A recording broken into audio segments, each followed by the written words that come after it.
निशिकांत दुबे यांनी पुन्हा एकदा ठाकरेंना डिवचलंय। बीएमसी निवडणुकीनंतर ठाकरेंचं राजकारण संपणार असं त्यांनी म्हटलंय। भाजप खासदार निशिकांत दुबे यांनी हा दावा केला। मुंबईमध्ये फक्त 30% लोक मराठी बोलतात। ठाकरेंचं भाषेवर आधारित राजकारण पूर्णपणे अपयशी ठरणार असं दुबे यांनी म्हटलंय। भाजप खासदार निशिकांत दुबे यांनी महाराष्ट्रातल्या हिंदी मराठी भाषेच्या वादाची पुन्हा एकदा तार छेडली। तसं आगामी महापालिका निवडणुकांच्या पार्श्वभूमीवर शिवसेना उद्धव बाळासाहेब ठाकरे आणि मनसेवर देखील त्यांनी निशाणा साधलाय। बिहार विधानसभा निवडणुकीसंदर्भात दुबेंनी मुलाखत दिली। यावेळी ते म्हणाले की राज ठाकरे यांच्या नेतृत्वाखाली मनसे आणि उद्धव ठाकरे यांचं राजकारण बीएमसी निवडणुकीत संपणार आहे। त्यामुळे आता नवा वाद सुरू होण्याची शक्यता आहे। सोबतच मुंबईत फक्त 30% लोक मराठी बोलतात, 30% लोक हिंदी बोलतात, 2.5% लोक राजस्थानी बोलतात। त्याप्रमाणे काही लोक गुजराती तर काही भोजपुरी बोलतात। त्यामुळे राज ठाकरे आणि उद्धव ठाकरे यांचं भाषेवरचं हे राजकारण यावेळी पूर्णपणे अपयशी ठरेल असं दुबे यांनी म्हटलं।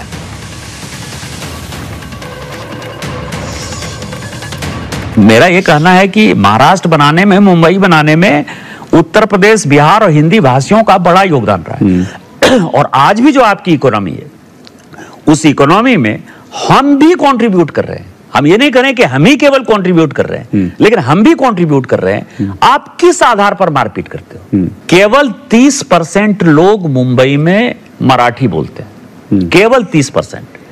12% लोग उर्दू बोलते हैं, मतलब वो मुस्लिम है। लगभग उतने ही 30% के आसपास हिंदी बोलते हैं। 2-2.5% के आसपास जो है राजस्थानी बोलते हैं, उसी तरह से गुजराती बोलते हैं, उसी तरह से राजस्थानी बोलते हैं, भोजपुरी बोलते हैं।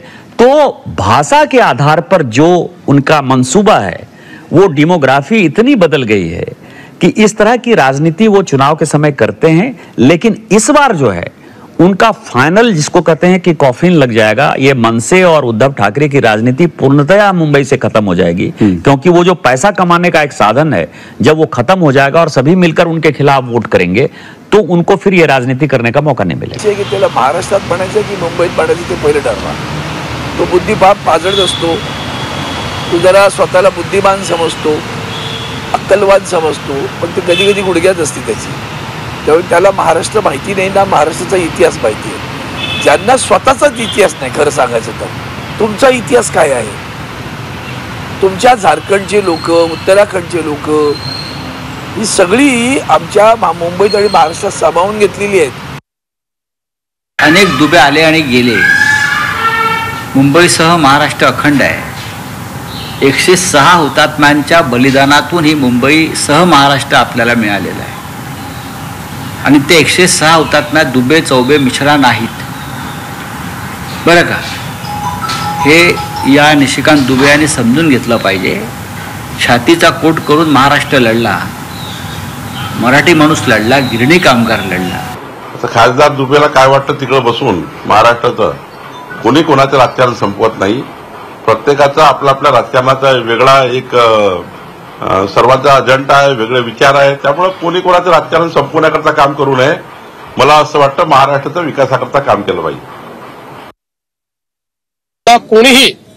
कोणीही व्यक्ती या महाराष्ट्रामध्ये आला तर त्याचं स्वागतच होईल, हे मी म्हटलेलं आहे।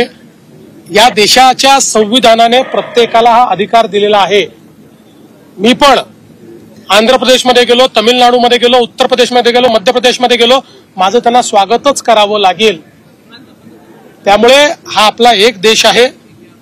याचा अर्थ हा नाहीये की बाबा इथे येऊन जर कोणी मराठीचा अपमान केला तर तो आम्ही सहन करणार नाही। आम्ही वाट बघतोय महाराष्ट्रात कधी येतात निशिकांत दुबे ते, कारण आम्हाला पण त्यांचं स्वागत करायचं आहे जसं मुख्यमंत्र्यांना करायचं आहे। फक्त स्वागत आम्ही आमच्या पद्धतीने आणि आमच्या स्टाईलने करू। तर दुबेच्या पाठी बोलवणारा धनी हा वेगळा आहे। ज्या पद्धतीने मुख्यमंत्री वक्तव्य करतायत रोजच्या रोज, खरं काय बोलायची गरज नाहीये, पण मुद्दाम जाणीवपूर्वक ही वक्तव्य केली जात आहेत। मला माहित नाही मुख्यमंत्र्यांना महाराष्ट्र भूषण पुरस्कार घ्यायचा आहे का भैया भूषण पुरस्कार घ्यायचा आहे, हे त्यांनी ठरवावं।